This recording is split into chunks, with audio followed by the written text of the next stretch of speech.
Okay, we got our keyword research out of the way. We got our domain name picked, and now it's time to find a nice long-term house for our blog. By that I mean a web hosting service. Now, probably the best way to do this is to just simply go to the website or go to your favorite search engine, type in web hosting services, and boom, start looking. And right off the bat, you're going to see something like this that offer you the 10 best. They've already done a lot of the research for you, right? Well, let me just mention this to you now before you start getting too excited. A lot of times, and I'm not saying this across the board, but a lot of times these can be somewhat biased. In other words, they provide you with what they say is the 10 best based on the amount of commission they will make if you sign up through their links. Again, I'm not saying this across the board that that's the case with all of these. I just want to give you a better idea, a better option to go with to get a truly unbiased opinion on the best web hosting service to start with anyway, because you can always change later on if you find the need to. But go to a forum. My favorite would be the Warrior Forum. Now, they just recently changed from a free forum format to a paid forum format, and I think it's like 35 bucks for a lifetime. Maybe it's cheaper, 30 bucks, whatever, but it's well worth it. Now, you can go there and do some looking for free. It doesn't cost anything to do any looking, but you can, I think it's at the point in which you want to type in a thread or to start a question, that's when you're going to have to actually be a member. And believe me, it'll probably be the best 30 bucks you spend ever. So sign up for Warrior Forum right off the bat. And then whether you do or not, using the forum idea, be it the Warrior Forum, Digital Point Forum, I Am for Newbies Forum, fantastic, especially if you're just starting off. There's a wealth of information here. Mike Mertz, this guy knows his stuff. So they got a wealth of information here. Go here, go to the Warrior Forum, sign up with the Warrior Forum, and type in somewhere about what is your favorite web hosting service and why, or what's the worst web hosting service and why. Get a well-rounded view from folks as to why they use the web hosting service that they use and so on. You might even get some in there that will offer you their own service because they themselves are a reseller. Again, just do some poking around, do some research, because this is something, even though it might be, $4 to $40 a month, is something that you want to get long term. So you want to start off strong if at all possible, but remember though that you're not locked in for a lifetime. You can change later if you need to, but you want to go into it with the idea of not having to change, because it can be a pain in the behind to have to change all of your stuff from one hosting account to another.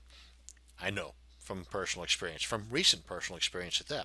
So anyway, let me just show you the Warrior Forum that I'm referring to here. This is the right site here. And there is just so much information in here that it just boggles the mind. Come on in here, go to, what is it, whatever form it would be in here. Not the special offers, but maybe this one here, discussion forum, and just type in there. And you might even just do a search for web hosting services and find a bazillion of them in there. So that's how you can get an unbiased opinion. Let's head on over to HostGator, and this pretty much holds true for a lot of them that have various types of services that they provide within their particular company. HostGator being the one I'm referring to right now. They've got a typical plain Jane hosting account where it's a shared hosting. In other words, this one computer, this one server right here, you and maybe 500 other people have websites on there. And you might have several websites on your account. So all under the one domain name. And again, that's a little beyond the scope of this video, but just let it be known though that there could be a whole lot of stuff going on right here between you and the others that are sharing that account. And then you have the reseller account, which is basically allowing you the opportunity to resell this service. So if you're into marketing and you've got a little bit of online experience under your belt, then this would be a great way to go, because you're able to recoup your expenses and even make a profit just from hosting other people's accounts. Now, with that comes certain managerial duties that goes beyond the scope of this video as well, but I just want to let you know though that with this added ability to make a buck is the added expense too. This was 25 bucks a month versus the 5 bucks a month here. Then from there, another jump up is a dedicated, whereas in this case, you can see the expense there. You're not sharing it with anybody else. This one computer is yours. But along with that comes some additional experience required by you to that just is not required here. But at this point, whenever you're at this level of online marketing or online sales, then you're going to have that experience. So it's not that big of a deal when you get to that point. But there's a lot of cool stuff you can get with this, depending upon the term of your agreement with them, whether it's 1 year, 3 years, would depend on the amount of the monthly expense. So there might be some up here, like it says, for $4.95. You might have to lock into a 3-year term to get that. But there are other services out there like Host Monster, for example, that provides you with a free domain. So in addition to the one you already purchased, you'll just have a second domain. But with a reseller account, one of the cool things with this is you have a separate control panel or a cPanel style control panel for every single domain name that you have here. Now, just starting off, you're only going to have the one domain, but again, whenever you get to this point, a reseller account might be better for you, whether you're reselling it or not, just simply because of the fact you have the ability to get a separate cPanel control panel for each domain name that you have. And that's basically it. I just wanted to introduce you to the way to get an unbiased opinion on who to go with, and I wanted to introduce you to some of the added extras you would get with a particular web hosting service. HostGator's the one that I'm going to go with, but HostMonster is another one that's great.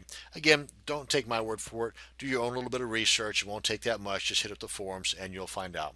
One of the things you want to keep in mind is that whenever you lock yourself into a hosting account, they're going to send you an email, a very important email. You want to copy the information from within that email, telling you about your password, your username, your IP address, all that cool stuff, and you want to put that on a text document and lock that away in that folder that I talked about in the prior video on organizing your online marketing, with the folder inside of the folders and the documents and all that kind of stuff. You want to put that there.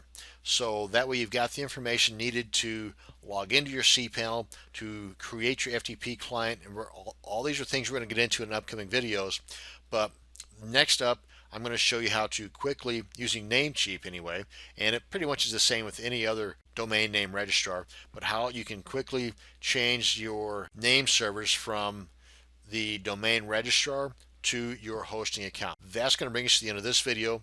Thank you very much for watching, and you have a great day.